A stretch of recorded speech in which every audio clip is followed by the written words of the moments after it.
Dengan kita lakukan ini peresmian untuk mensahkan bahwa kita sudah betul-betul pindah ke sini. Ya. Kita sudah melihat bahwa masih ada kekurangan, itu akan kita sempurnakan. Kita pemerintah ini kan ada anggaran berjalan tidak dianggarkan. Iya. Nanti anggaran di perubahan kita akan utamakan untuk perbaikan ini. Tadi juga saya sampaikan ke Pak PLT, kita mohon ada tambahan anggaran 15 M lagi supaya ini pasar ini sempurna. Itu khusus untuk pasar? Ya, untuk pasar ini karena lantai itu harus dimiringkan. Nah, ini sudah jelas harus dimiringkan, kalau enggak airnya tergenang di situ. Jadi mungkin orang bau nanti lama-lama kan.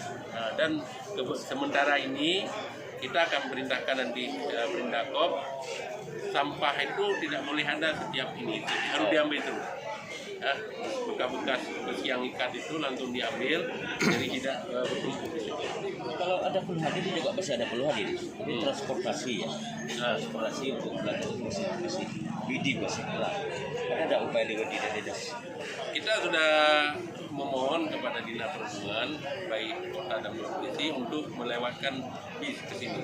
Cuma sayangnya pulang nggak mungkin bawa ikan. Iya. Tapi kalau transportasi becak atau apa itu lancar, tidak ada masalah. Dan sekarang ini sudah online ya. Orang becak pun sudah online juga. Jadi kalau butuh becak bisa telepon datang ke sini, ya nggak ada masalah lagi. Ada rencana menerbitkan becak ini? Ini kadang-kadang kan harga di fluktuatif ya. Ada 15, ada tidak bodi seragam. Ya, itu kan sebenarnya kita himbau itu selalu ada. Ya. Tarif itu harus diberlakukan. Ya. Cuma masalahnya kan kadang-kala begini, tarif itu kita ada, itu disembunyikan namanya ya, misalnya ya.